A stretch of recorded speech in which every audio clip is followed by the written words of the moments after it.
Hello, everybody. This is should be probably the final 15-minute or less video clip going over the mindfulness skills in DBT. I left off with having started about non-judgmental, so I have taught observe, describe, participate, and then non-judgmental, and then I would have two more to go. But I want to take a step back first, having given it a little thought, and just say about observing and describing and participating. You could use these practically to focus your mind on something that's painful that you're going through or that you've been avoiding going through. And you just observe, whether you observe your pain, you notice your pain, you notice a painful memory, you let yourself look at and talk to somebody who you have negative feelings about, and you just observe, describe, or participate as a way of not avoiding, not running away, and encountering and experiencing the negative as well as the positive, making it a fuller life experience. So there is that way of using observe, describe, and participate. And for instance, you do that if you were trying to treat trauma and you're focused in on some painful memory. And then there's another way to use these, which is that when you're finding an experience difficult or painful, and you actually don't want to go through it, you don't want to go through the fire right now, but you actually want to get your mind off of that a little bit so that you can tolerate it better. So it's more of a distress tolerance use of mindfulness skills. You could observe something else that doesn't have such a negative connotation. Describe something else, participate in something else. For instance, I'm remembering a patient that was very frightened about going to the hospital to see her grandmother, who was probably on her deathbed. This grandmother had been extremely important to this person throughout her life. She was very attached to her, and she really, but on the other hand, she did not want to avoid seeing her at the end of her life. So she knew it'd be painful, and she tended to get emotionally dysregulated. So we talked about what she might do. There were various plans. When she went in there, she found herself doing the following. At first, she held her grandmother's hand. Her grandmother was in a coma. She was not responsive. But the person held the grandmother's hand, and then looked at the hand, the back of the grandmother's hand, and the loose skin and the veins she could see, and just took in, this is my grandmother. She's still alive, but maybe not much longer. And then it became too painful to do that. It was just too deep. So she needed to shift her attention, and she did it so skillfully.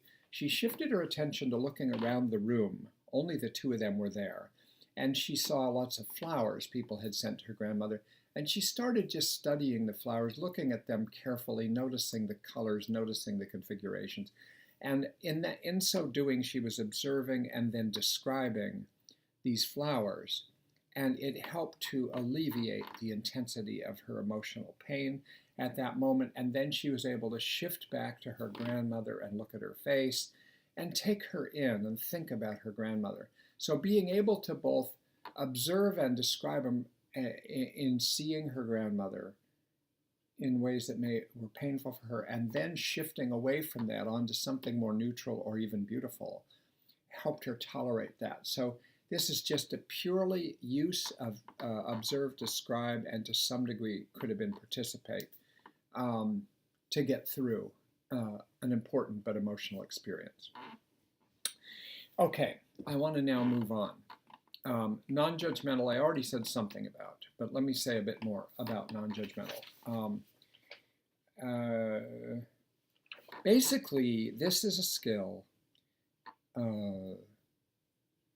that can be used anytime, but it's especially valuable when you catch yourself in the middle of having judgments and being emotional as part of that. Either the emotions gave rise to judgments, judgments gave rise to emotions, and you're in sort of hot mind, emotional mind, judgmental mind, and if you keep staying in that mind, you probably going to have a harder time problem solving, or just getting down to a wise point of view about things that includes a rational point of view as well as an instinctual point of view and a wise point of view. So how do you move out of being hot and and judgmental?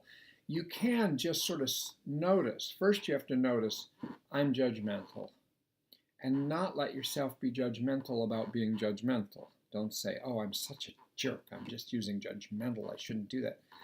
Don't do that. It's just sort of accept that it's a fact that you've been judgmental. You're noticing you've been judgmental. You're noticing that these judgments are judgments. They aren't necessarily accurate evaluations of facts or even consequences. So then what do? You catch yourself being judgmental, take a step back from being judgmental and revisit the scene that you're judgmental about in a factual way. Just say, like, here's something that happened. There was a young patient of mine, a college student, who walked across her campus, and on a sidewalk, she encountered another student. They passed each other. Someone she was acquainted with, but not closest friends with. But she called out to the other student saying hello. And the other student apparently didn't respond or didn't look at her, didn't say anything. And the patient was hurt and then angry. And she came in and talked about it and said this other person was a jerk and she was never going to have anything to do with her anymore. And I said, but how do you, factually tell me what happened, because how do you know what was going on? Well, she didn't respond to me. I think I was speaking loud enough for most people to hear. Okay. But you don't know if she heard.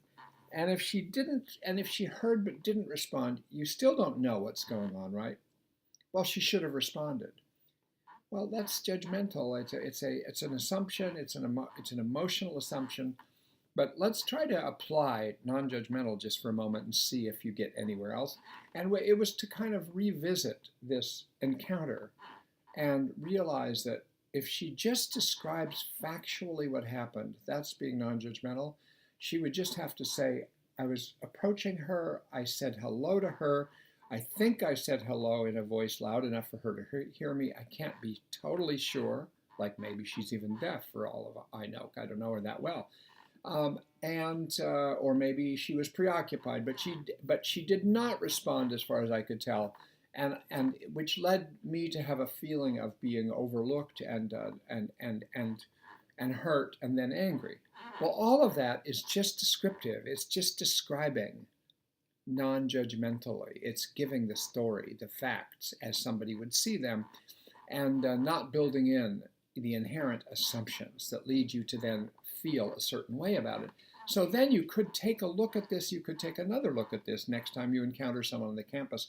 You might take another look at going through that with somebody and really notice and realize how quickly your mind jumps to judgments about these things when you're hurt. Okay, so that would be non-judgmental.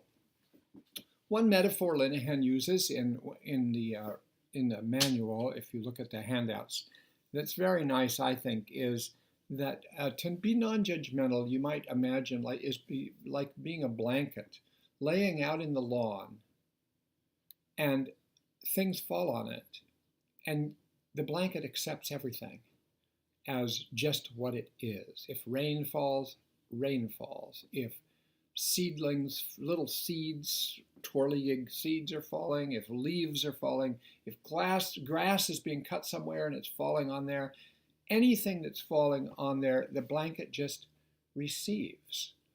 And you might try to inhabit the blanket yourself, to think as you go through life, daily life, you encounter one experience after another, including even your own thoughts. And is it possible to non-judgmentally receive these things as facts? And then when you do make a judgment, notice that you just made a judgment, and now it's a fact that you made a judgment. So now that becomes a fact. So that's the idea. I like very much that image and have used it before. Okay? All right. When you do have judgments, you're sometimes not at your best. Like if you're already emotionally vulnerable and you have a child at home who's supposed to do some chores and you come home and they didn't do their chores, you might jump to the judgment that they're lazy, they don't care, or they did this on purpose, and you don't really even know what happened yet. So it might be wise to step aside before you encounter that child and let yourself more just look at the facts. Just describe the facts. And if you're going to ask about it, ask about the facts rather than say, so why are you being so lazy? Which then leads to a not very happy encounter, and usually no positive can come from it. You just get this off your chest. It sort of highlights that one thing you can replace judgmental thinking with is curiosity. Just be curious about the facts of a situation and what happened. Next skill, one mindfully. This is where you observe something or describe something or participate in something with complete focus in this moment, knowing there'll be another moment, probably, and another moment. But all there is this one. So you might breathe in. One way to practice this with breathing is to, while breathing in, say to yourself, just this one. And then while breathing out, say, breath. And it highlights for you, if you do that 3 or 4 times in a row, just this one breath, it reminds you that your whole world for that moment is just this one breath. That's it. That's your focus of your attention. That is everything, right? But then there's another breath and another breath, right? So if you wash the dishes, you might wash just this one dish, and then you wash another dish, and then you wash another dish. If you're overwhelmed with worries about different things, you might say, let me just focus on this one worry. And worry productively, which usually means let yourself get more deeply into the worry with the details of it and see where it goes. You might understand it better. You might come up with a solution about something. If you just worry superficially like background noise, you just get caught in a ruminative worrying cycle. But if you do one worry at a time, it might even be a wise experience of worrying, right? So that's the idea of one thing at a time, one step at a time, one bite at a time, one idea at a time, one chore at a time. Whatever you're doing, it almost magically creates more space, more openness, more time, more simplicity, and it moves you more towards a wise frame of mind rather than an overwhelmed or emotional or burdened frame of mind. Final skill, effectively. Oh gosh, what do I have? All right, I think I'll get this in. To be effective means that you're being mindful of what you want out of a situation, out of what's your goal. If you're encountering somebody and you're going to ask for something, that was your intention, and then you see that person and they say something that's insulting or hurtful or whatever that sets you off into emotions, and you feel judgmental and you feel upset, you feel hurt, you might feel angry, and you're tempted at that point, your emotional mind is pulling you towards reacting from emotion mind, saying something about it, being angry about it, being hurt, and going away from what your goal had been. So to be effective would mean to be conscious, to be aware of what you want in a situation. And even if there are some variables that happen that surprised you, you might evaluate whether to just sort of stay on track and do what's effective rather than stand up for what's just, stand up for what's fair, stand up for not being hurt, or whatever is coming more out of emotion mind. So to be effective helps you shrink back a little from emotion mind or keep it in perspective. And if you decide to go in emotion mind, do it effectively. Okay? Those are the 6 skills. When you teach them, just remember to use lots of examples, which are the manual is replete, sometimes dozens and dozens of examples, because these are sort of abstract skills to some patients, and they appreciate if there are concrete anchor points that you practice together in the session, even if they're 10 seconds at a time. Okay? All right. See ya.